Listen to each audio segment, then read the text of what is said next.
você está no canal Espiritualidade e Boas Histórias. É para você que nos acompanha, né? Que curte nossas boas histórias. Fica aqui o nosso abraço, a nossa gratidão. Para você que chegou, olhou, deu uma olhadinha, né, nas nossas boas histórias, gostou, curtiu, né? Deixa o seu like, né? Inscreva-se no nosso canal. Né? Hoje eu vou contar para vocês a última história da série, né? Sobre os trabalhos feitos, né, na casa de oração Joana d'Arc. Né? Nosso trabalho está chegando ao final por lá. E esse aqui deve ser o nosso último vídeo a respeito daquela casa, né, que nos acolheu com bom amor, né? E a gente agradece profundamente o Sr. Luiz.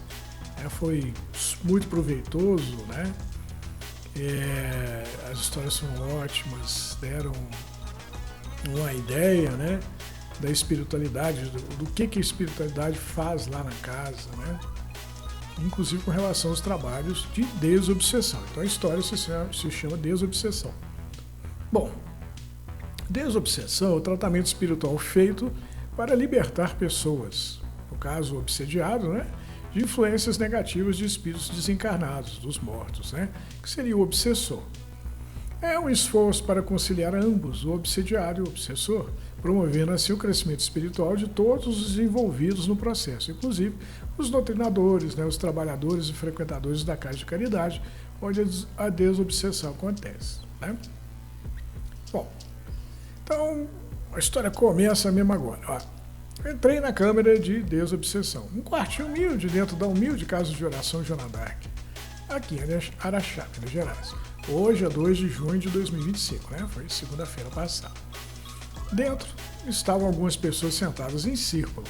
Uma mediadora, que era usada pelos espíritos para se comunicarem com os vivos, e outros médicos que trabalhavam no suporte espiritual, mantendo a tranquilidade do ambiente através da oração, propício para o contato entre o obsediado e o obsessor. Né? Então, né, a pessoa que escreveu, né, que esteve lá na casa, né, se submeteu a um tratamento de desobsessão, né? Ela conta que esteve no dia 2 de junho, segunda-feira, foi para a câmara normalmente na própria salinha que é usada por passe, né, feita a desobsessão. Né? Aí lá tinha os médios, né, tem um que incorpora o espírito, né, o do obsessor. No caso, o obsediado fica vendo aquele trabalho e o doutrinador, né, que é o Sr. Luiz, ele faz a ponte entre o obsessor e o obsediado. Né? O Sr. Luiz, responsável pelos trabalhos da casa, é quem conversava com o obsediado e com o obsessor, servindo de ponte, né, que nem eu acabei de falar, entre eles. Sempre com o Evangelho de Jesus na ponta da língua. Né? Sentei-me no banquinho, no meio dos mediadores, de frente para o Sr. Luiz, que estava de pé. De repente, a mediadora foi incorporada por um obsessor meu. E ela começou a me pedir perdão e eu questionei sobre o que eu tinha que perdoar. Né? Enquanto a mediadora chorava por causa do sofrimento pelo qual o meu obsessor estava passando, o infeliz se colocou ao meu lado e soprou no meu ouvido. Quero que me perdoe por eu infernizar a sua vida. Ele riu. Faço com que as pessoas desconfiem de você. E sou tão convincente que depois que soprei nos ouvidos da sua mãe, que você não valia nada, ela passou a duvidar da sua palavra. E tudo o que dizia ela respondia com aquele olhar de desconfiança. Lembra-se? Eu me lembro, né?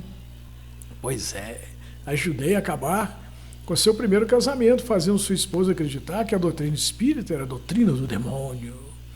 Foi muito engraçado quando você chegou à casa espírita, em que trabalhava na época, e o companheiro que liderava a equipe de que você participava, de olhos arregalados, lhe disse que sua esposa havia ligado para ele dizendo que ia colocar fogo na casa. Mais engraçado ainda foi ver a sua cara de espanto quando chegou em casa no final de dia, de muito trabalho, e encontrou um bando de garotos vestidos com ternos, carregando cada um a Bíblia na mão, e ficou sabendo pela boca da sua esposa que eram evangélicos, que estavam ali para salvar a sua alma. Não satisfeita, sua esposa carregou você para encontros na igreja dela, da renovação carismática. E o Espírito Santo, em uma dessas reuniões, disse a ela que você não valia nada e que Deus deveria de providenciar coisa melhor para ela.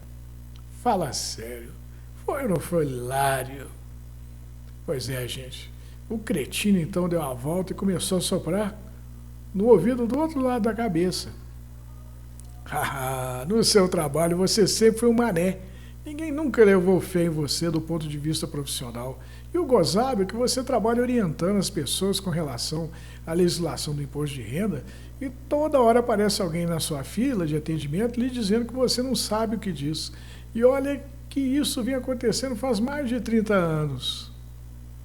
Você tem que concordar comigo que é uma ótima piada você explicar uma norma fiscal para 500 pessoas e elas aceitarem sua explicação e o infeliz não aceitar e jogar na sua cara que você é burro, porque o pipoqueiro amigo dele explicou-lhe a norma de outro jeito, sendo o pipoqueiro especialista em fazer pipoca e você em explicar normas fiscais. Perdi a conta do sem noção que estimulei a provocar você e das vezes que saiu do sério por causa das provocações. Rapaz, né? Senti que ele se afastou um pouco, né, o obsessor, mas logo depois voltou com tudo. Não consigo nem imaginar o tamanho do estrago que a descrença geral não deve ter feito com sua autoestima. Continuei com os olhos na média em prantos. Por que você está fazendo a média chorar, se pelo visto não vai largar o meu pé? É porque eu adoro um drama. Adorei quando a sua amada irmã pediu uma orientação para você sobre como proceder para conseguir a isenção do imposto de renda para sua mãe doentinha. E você se desdobrou em explicações. E no final ela pagou um contador pela mesma explicação, fazendo você chorar de raiva. Adoro quando sai com seus filhos nas terças-feiras para comer pastel e sua ex fala pela boca deles. E além de pastel, você é obrigado a engolir todo tipo de desaforo. Adoro provocar prejuízos de toda ordem na sua vida fracassada, que nem quando sua chefa surtou e sumiu, deixando a responsabilidade pela sua repartição na sua mão, pouco antes de você sair de férias. Que triste, né? Você ganhou com as férias 1/3 a mais do salário. Conforme a lei determina, 1/3 você deixou de ter com o cancelamento das férias, né, delas. Dinheiro que havia sido comprometido com despesas, com as férias, o que resultou num empréstimo bancário para bancar as tais despesas e um ataque de raiva pelo ano que gastou pagando as prestações para o banco. Que triste. Bom, enquanto o meu obsessor fazia a hora com a minha cara, o seu Luiz tentava doutriná-lo, falando com ele através da mediadora. Terminado o trabalho de desobsessão, saí da salinha e fui tomar um passe no salão do lado de fora. Bom, um passe é quando o passista, né, ele coloca as mãos sobre você e atrás desse passista, né, existem espíritos, né, que põem as mãos sobre o passista e energizam ele. Então, no final, na ponta, né, está você, e você recebe a energia do passista, que pede a Deus pelo seu bem, e ainda pega a energia dos espíritos que estão atrás do passista e que te querem de bem também. Né? Bom, confesso que não ficaram muito felizes com a zoação do obsessor, mas quando o passista impôs as mãos sobre a minha cabeça, estiquei os braços sobre as pernas, né, e abri as mãos, fechando os olhos. E quando voltei a abri-los, um homem de olhos pequenos e penetrantes, grande cabeleira e barba, sorria para mim. O senhor sabe muito bem, padre, que sempre fui um grande colaborador da sua igreja. Bom, eu estava dentro da cabeça do padre e via pelos olhos dele, o que me fez concluir que ele era eu numa vida passada. Preciso da sua ajuda, padre. O rosto do homem mudou. Como em um passe de mágica, tornou-se mais jovem. Diga, meu filho, o que eu posso fazer por você? Padre, o senhor sabe que eu confio muito no senhor, né? Que eu acho que o senhor é enviado de Deus, né? Que sabe das coisas. Pois é, eu gosto de uma moça, padre, mas ela é pobre. Como as finanças da minha família não andam bem, meu pai conta com o meu consórcio com uma moça de família rica do conhecimento dele, pois, segundo ele, com o dote dela, poderá salvá-las, né? Salvar as finanças da família. O padre ouviu atentamente o jovem aflito e, depois de refletir, deu o seguinte conselho para ele: é da vontade de Deus que devemos honrar nossos pais, meu filho, obedecendo-os. Também vi, pelos olhos do padre, que ele recebeu uma bolada das mãos do pai do rapaz. Aí, que dureza, né? Quer dizer, o pai do rapaz sabia que o rapaz confiava no padre, que ia procurá-lo, né?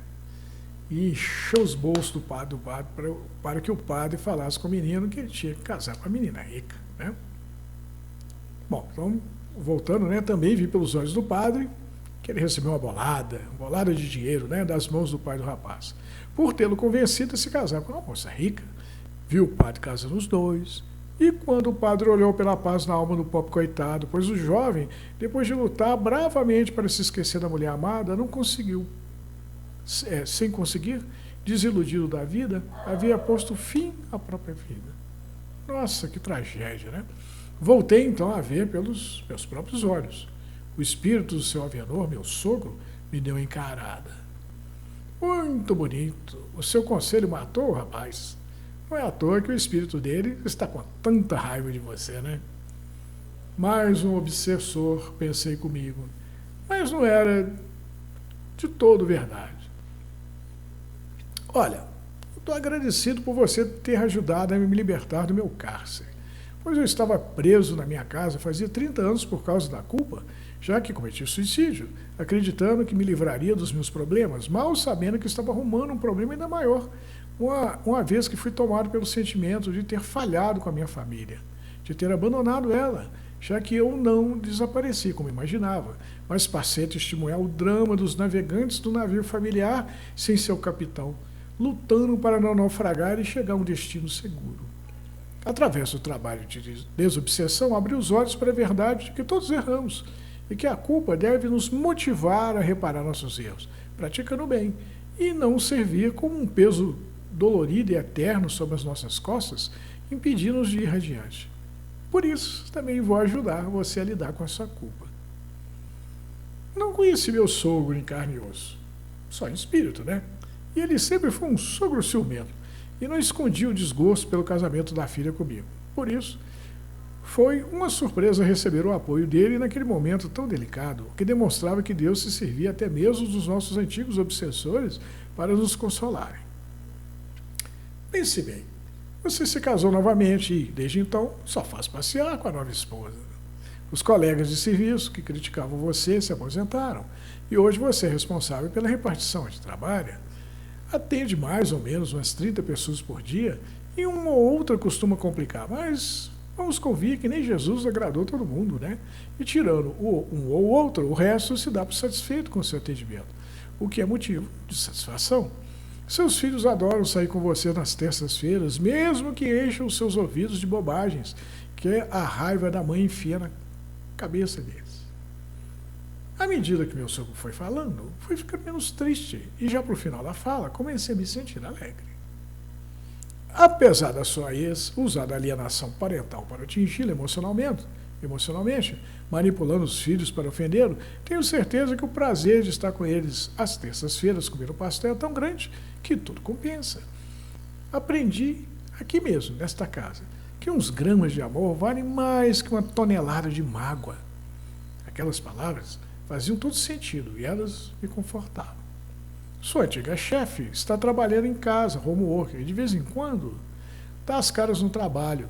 Ela está feliz, você está feliz, então por que ficar agarrado às lembranças do prejuízo que ela lhe deu, quando você e eu prejudicamos tantas pessoas e necessitamos do perdão mais do que ninguém? Ele juntou as mãos, esfregando uma na outra. Sua irmã, todo ano, chama você para correr a meia maratona à volta da Pampulha, em Belo Horizonte. É a forma que ela tem de dizer que ama o irmão que mora longe, pois vocês dois estão correndo lado a lado, então estão ao mesmo tempo exercitando o amor que tem um pelo outro. Seu Avenor fez uma pausa antes de prosseguir, para me dar tempo de meditar sobre suas palavras.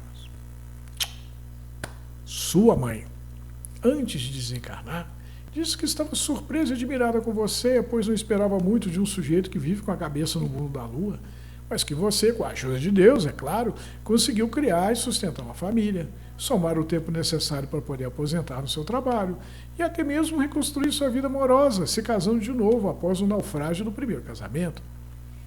Meu sogro riu um pequeno riso. Tá certo que Deus fez 99% do trabalho, que você teve um pai e uma mãe massa, que os seus irmãos fizeram de tudo para ajudá-lo, que a sua esposa é uma santa por te aguentar, e seus filhos só podem ser as melhores pessoas do mundo por suportar o pai que tem, que seus amigos e até os inimigos costumam carregá-lo no colo quando os seus perrengues, e que as pessoas que atendem na sua repartição devem estar pagando um karma por terem que lidar com você, mas não deixa de ter seu 1% de mérito, o que é melhor do que não ter mérito nenhum, não é?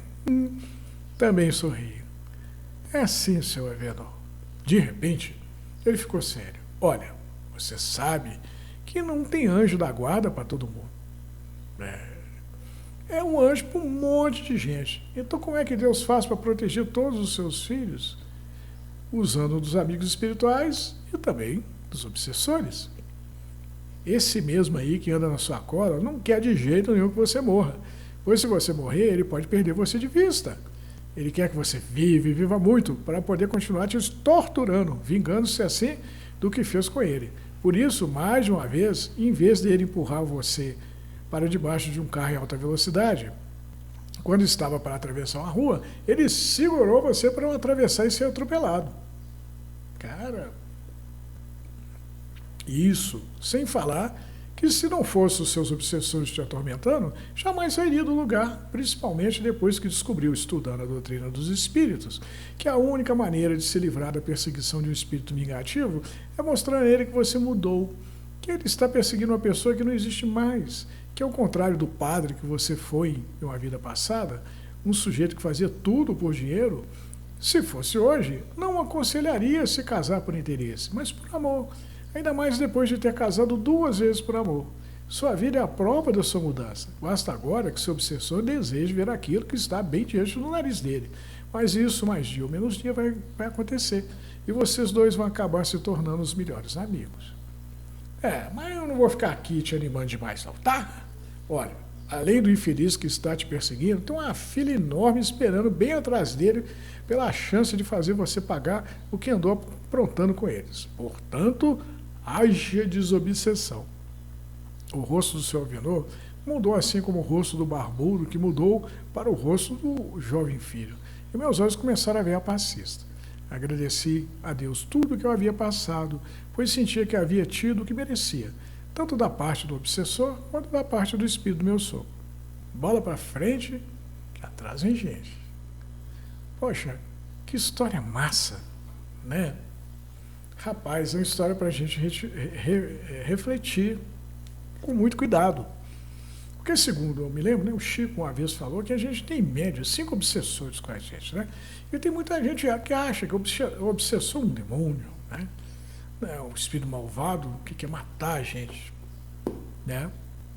Cara, mas pensa bem, você acha mesmo que Deus ia permitir que espíritos malvados e assassinos, né, possam fazer mal para a gente, assim, né?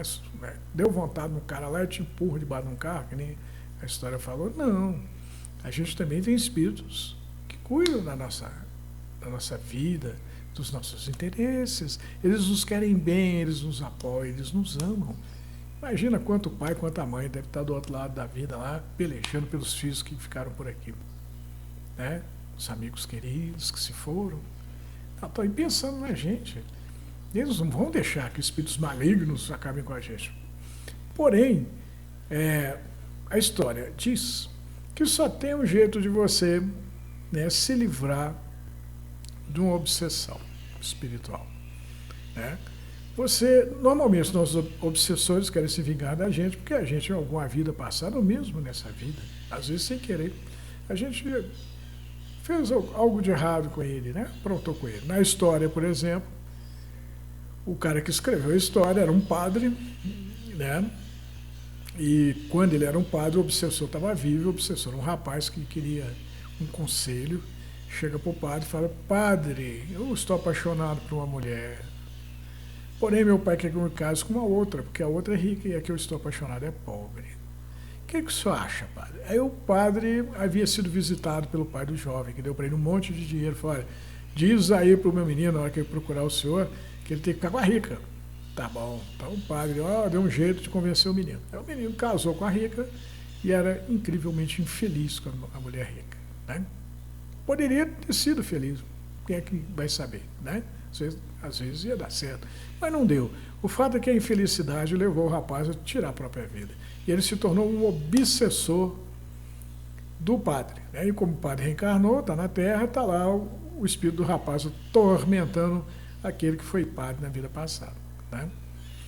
E a história interessante que ela nos diz que Deus nos protege até através dos obsessores. Que os obsessores, por quererem se vingar, eles não querem a nossa morte.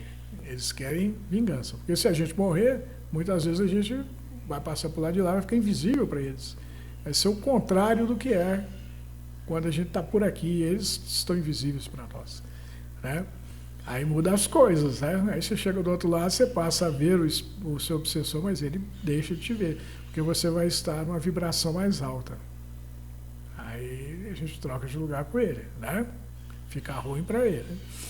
Então, o espírito obsessor quer que você fique livre. Aí, na história, né, é explicado que o obsessor, inclusive, algumas vezes, evitou que o obsediado morresse num acidente de carro.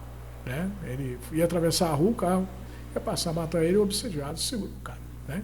Então, Deus usa até dos nossos obsessores para nos ajudar. E outra, né? O texto diz que se não são os obsessores, né? O cara está lá, você aprontou comigo, você é um cara mau, né? Você me deu um conselho que acabou com a minha vida. Aí o cara, eu não sou mais essa pessoa, eu fui na vida passada, agora eu sou um cara legal. No caso aí da história, eu casei 2 vezes por amor. Você não vê isso, não?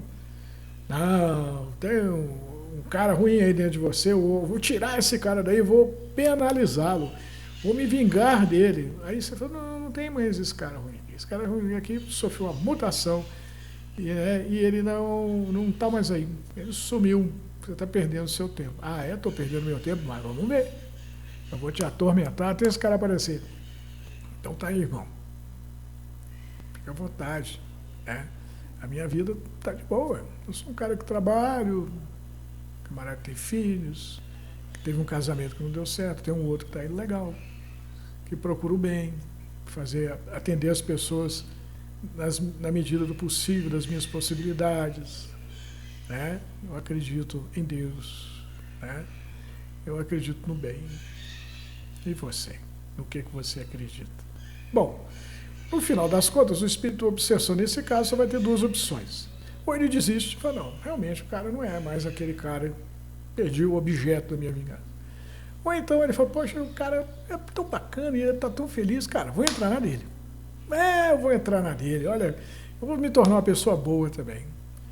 Aí é que acontece a verdadeira desobsessão.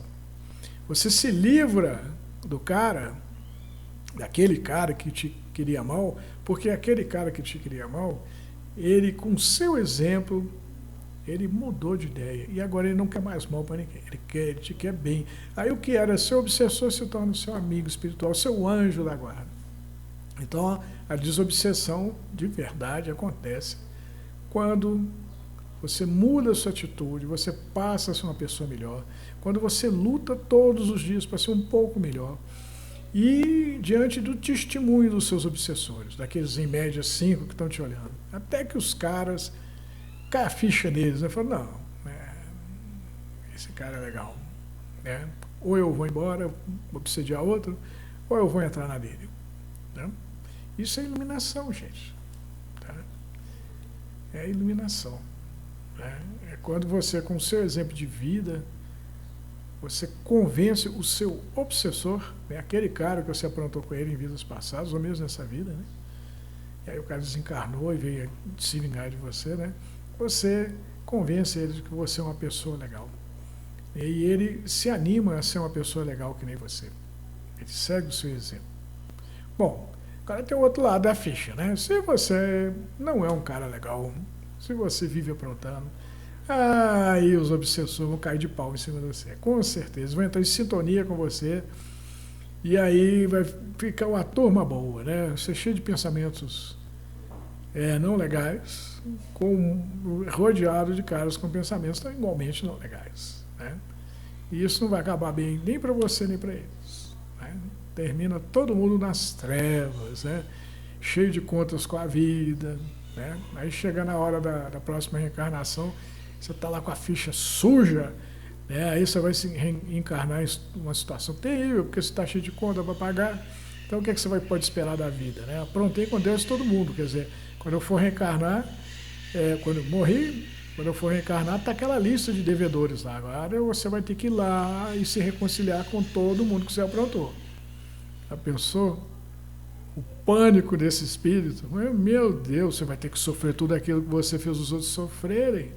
Porque isso é justiça divina, né? Causa e efeito, na lei da física, né? Que também é uma lei moral. Tudo que você planta, você tem que colher. Plantou coisa ruim, vai colher coisa ruim. Plantou coisa boa, vai colher uma boa vida. Uma vida cheia de amor, cheia de fartura, né? Uma vida cheia de sonhos, né? De realizações. Aprontou demais, aí a vida vai ser dura. Não vai ser fácil, não. Tem gente que chega pra gente e fala, poxa, a doutrina é muito dura, né? Porque nós somos muito imperfeitos. Então, com toda certeza, não tem ninguém no céu. Está todo mundo queimando no inferno, né? Aguardando o momento de reencarnar para poder pagar as contas. E a vida é uma dureza. É prova atrás de prova, né? Tá. É um processo difícil, mas que vai levar a gente, né, a um futuro bacana, onde os seres humanos vão se tolerar, se amar, né? Vem aí a regeneração, né? Nosso planeta está passando de prova e expiação para a regeneração. E no mundo de regeneração teremos mais pessoas boas que ruins. O bem prevalecerá, ao contrário do que está acontecendo no nosso mundo hoje. Hoje a gente tem a impressão que a gente está morando no inferno, né? É guerra para todo lado, assalto, é golpe na internet, né? Exploração de todo jeito, tráfico de droga, de arma, guerra civil no Brasil, né? As favelas lá, tiro, bala perdida para todo lado. Mas não. As coisas não estão perdidas. Não é o inferno que nós estamos morando. Nós estamos morando numa escola. E nós estamos aprendendo as leis do amor, né? Amar não é botar a mãozinha na cabeça do camarada, não, né? Amar é querer bem, é cuidar, né? E às vezes o camarada está lá perdidão, é preciso dos trancos. É por isso que existe essa, Deus permite que os obsessores obsediem o camarada, né? O cara aprontou demais, então tá lá, brecha os obsessores lá atormentando ele, até que ele se ligue, pô, cara, eu não vou mais atormentar ninguém, porque senão cada dia mais eu vou ter mais obsessores em cima de mim. Muito pelo contrário, eu vou cuidar das pessoas, porque eu quero estar rodeado por anjos. Pois é, gente, a gente fica grato aqui pelo seu Luiz ter aberto a casa dele para a gente, ter deixado a gente fazer os vídeos, né? Agora mesmo essa semana nós vamos pegar as mensagens, vamos colocar num livrinho digital, colocar no Facebook, né? Na nossa página no Face, Espiritualidade de Boas Histórias, né? Na opção arquivos, quem quiser, tá lá. Eu acho que vocês vão gostar, são boas histórias. Então a gente fica aqui, agradece, seu Luiz, obrigado, seu Luiz, muita saúde, muita paz, que Deus o abençoe, né? Ele traga muita felicidade com esse trabalho lindo que o senhor está fazendo, né? E obrigadão, gratidão infinita pela sua paciência com a gente. Para você que está aí, nos ouvindo, fique com Deus e até a próxima boa história.